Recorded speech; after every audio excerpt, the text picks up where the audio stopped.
Baik, selamat pagi semuanya. Nama saya Felicia Fiona. Pada kesempatan kali ini saya akan mempresentasikan hasil makalah yang telah saya buat, yang saya ambil temanya keamanan jaringan komputer. Ini saya lakukan nih untuk ujian akhir semester ganjil 2003-2024 mata kuliah dasar keamanan komputer. Baik, langsung saja. Pertama tentang keamanan jaringan komputer. Keamanan jaringan nirkabel itu merupakan aspek yang penting ya di era saat-saat ini. Soalnya konektivitas tanpa kabel itu sekarang lebih dominasi. Artinya sekarang orang di mana-mana kayak wireless. Bukan cuma keamanan jaringan aja juga bukan jaringan aja kita wireless, bahkan kita ngecas HP aja sekarang udah mulai wireless. Jadi di pada jaringan wireless ini atau jaringan nirkabel ini dia menyediakan akses mobilitas tanpa batas, tapi resiko keamanan yang signifikan. Makalah ini bertujuan untuk menyelidiki aspek apa aja yang terkait dengan keamanan jaringan nirkabel ini. Di sini juga nanti kita ada di sini saya ada bagi menjadi di landasan teori saya ada membagi jadi beberapa bagian. Kayak pertama ada teknologi keamanan jaringan komputer, lalu ada apa itu jaringan wireless atau jaringan komputer sendiri, teknologi wireless apa aja, terus standarisasi wirelessnya bagaimana, terus keamanan jaringan wirelessnya bagaimana. Lalu nanti kita analisa masalahnya apa aja nanti. Lalu saya juga ada kesimpulan dari makalah yang sudah saya buat ini. Oke, kita ke landasan teori. Kita skip abstrak dan pendahuluan. Jadi dulu itu komputer dianggap barang yang mewah. Ya, orang-orang yang tinggi berduit yang mempunyainya. Terus jaringan merupakan hal yang hanya dapat disediakan oleh perusahaan besar. Jaringan komputer adalah sebuah kumpulan komputer, printer, peralatan lainnya yang terhubung dalam satu kesatuan. Informasi dan data bergerak melalui kabel-kabel atau tanpa kabel, sehingga memungkinkan pengguna jaringan komputer dapat saling bertukar dokumen dan data. Itu ya biasanya kayak buat-buat di perusahaan. Jadi kayak menukarkan data lewat dari komputer satu ke komputer yang lain. Jadi ada yang terhubung pakai LAN. LAN itu merupakan jaringan pribadi di dalam sebuah gedung atau kampus. Berarti ukuran LAN itu ada ukuran 10 kilometer. Juga suka dipakai komputer-komputer pribadi atau workstation dalam kantor perusahaan.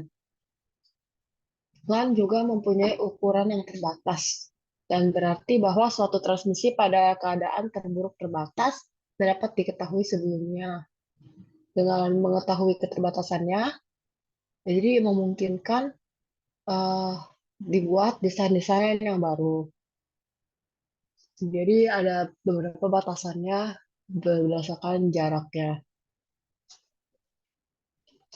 Lalu untuk menghubungkan satu komputer dengan komputer yang lain, biasanya membutuhkan berbagai macam media fisik, seperti kabel telepon, kabel koaksial, ataupun kabel CAT5, kabel telegram yang ada di mana-mana. Namun baru-baru ini telah ditemukan cara baru pemakaian internet tanpa menggunakan berbagai macam media penghubung tersebut. Teknologi ini ya, yang kita sebut wireless atau enggak jaringan nirkabel. Pemakaian internet dengan menggunakan koneksi jaringan nirkabel ini tentu saja sangat memudahkan pemakaiannya dalam mengakses internet tanpa melalui proses instalasi dan pemasangan kabel yang memusingkan. Terus ada susunan koneksi jaringan dan kabel yang sangat sederhana.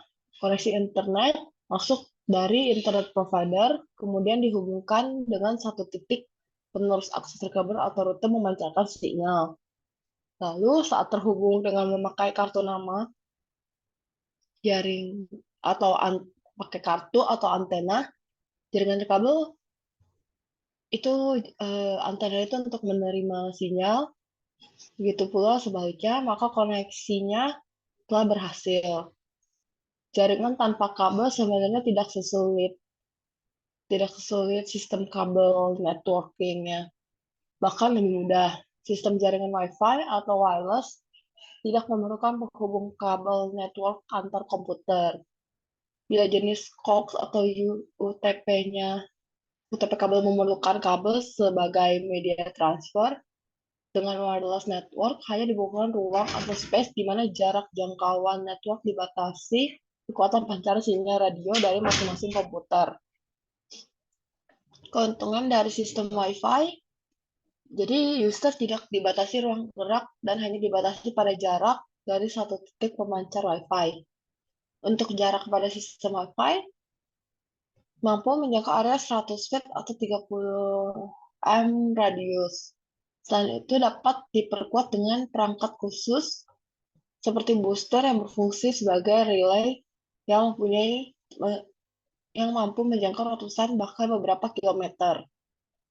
Bahkan hardware terbaru terdapat perangkat di mana satu perangkat akses point dapat saling merelay, disebutnya bridge, kembali ke beberapa bagian atau titik sehingga memperjauh jarak jangkauan dan dapat disebar di beberapa titik dalam suatu ruangan untuk menyatukan sebuah network LAN.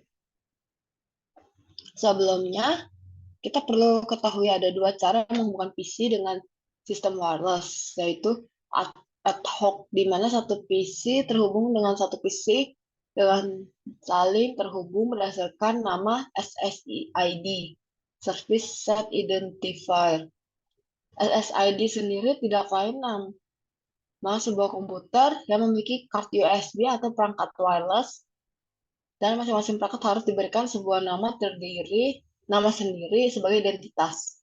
Kedua jaringan paling umum dan lebih mudah saat ini dengan sistem access point dengan bentuk PCI card atau sebuah unit hardware yang memiliki fungsi access point untuk melakukan broadcast ke beberapa komputer klien pada jarak radius tertentu.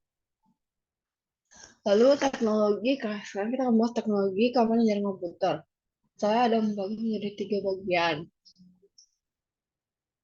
Yang pertama, MAC filtering. Jadi semua wireless access point maupun router difasilitasi dengan keamanan MAC filtering.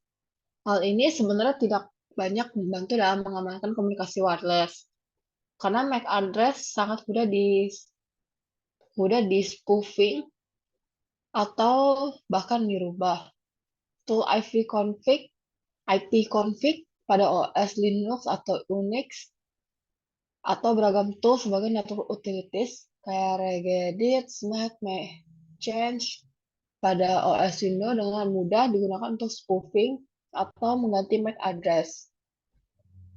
Masih sering ditemukan Wi-Fi di perkantoran dan bahkan ISP yang biasanya digunakan warnet yang hanya menggunakan proteksi MAC filtering. Dengan menggunakan aplikasi wire driving seperti Kismet atau Kismet MAC atau Aircraft Tools, dapat diperoleh informasi MAC address setiap klien yang sedang terhubung ke sebuah access point.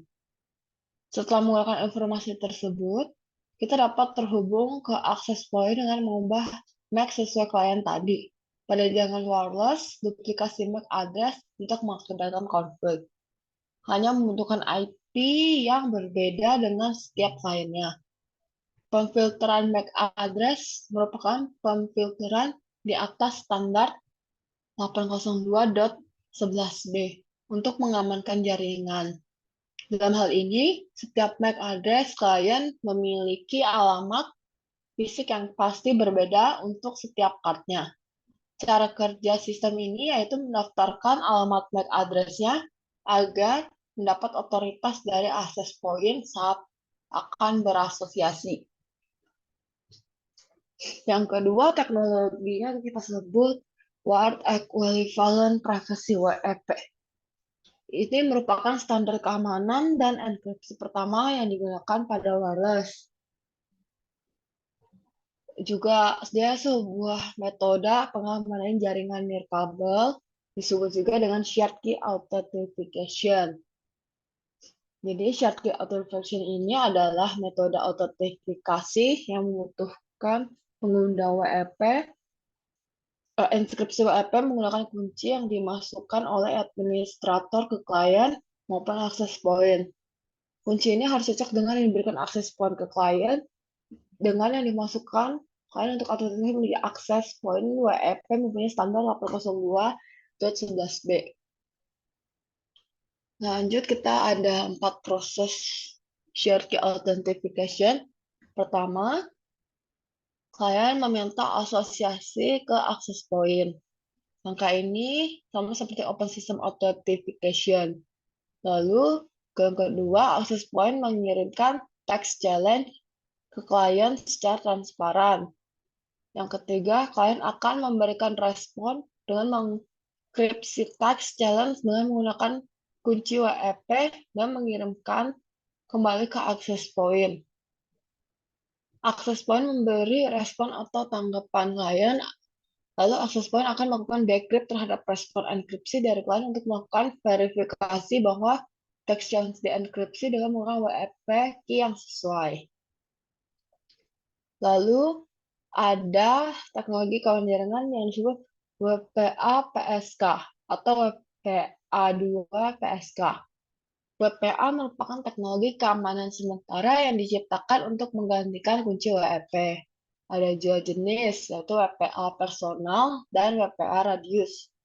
Saat ini yang sudah dapat di-crack adalah WPA PSK, yakni dengan metode brute force attack secara online.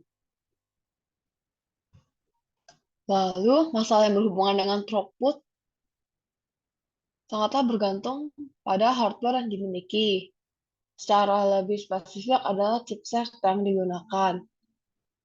Proses autentifikasi WPA menggunakan 802.1 kali dan PAP Extensible Authentic Protocol secara bersamaan. Implementasi tersebut akan menyediakan kerangka kerja yang kokoh pada proses autentifikasi user. Kerangka kerja tersebut akan melakukan utilisasi sebagai sebuah server autentifikasi terpusat seperti Radius.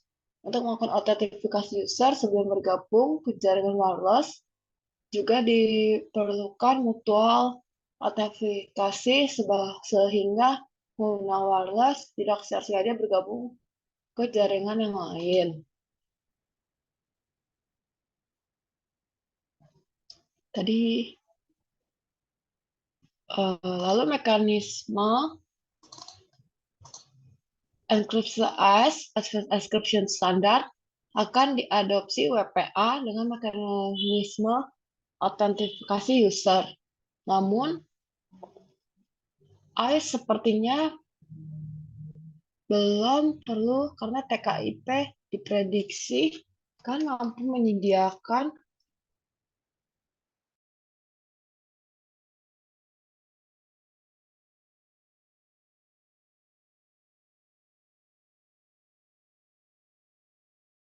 untuk berapa lama ketangguhan dapat bertahan.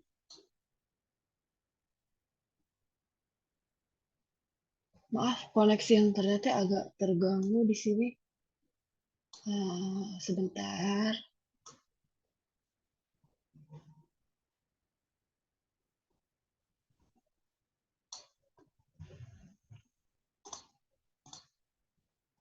Oke, sudah bisa. Lalu kita akan bahas mengenai jaringan wireless. Jaringan wireless atau jaringan nirkabel itu sendiri berfungsi sebagai mekanisme pembawa antara peralatan atau antara peralatan di jaringan kabel tradisional. Nah, di sini yang penting ada standarisasi wireless. Beberapa standar yang dikenal dan ditetapkan pada produk-produk wireless LAN saat ini ada 802.11a, 802.11.11b, dan 802.11g. Di sini ada perbedaannya berdasarkan kompatibelnya. Bisa dilihat 802.11a mempunyai IEEE 802.11a. Yaudah, yang 802.11g memiliki EEL 802.11b dan 802.11g. Dari jangkauan luar ruangan bisa dilihat seperti ini. Perbedaannya bisa dibilang lumayan. Ini kayak udah. Sekian dari saya mengenai keamanan jaringan kabel. Mohon maaf jika sedikit kurang jelas dan masalah tadi sedikit ada masalah internet. Sekian dan terima kasih atas waktu dan tempatnya.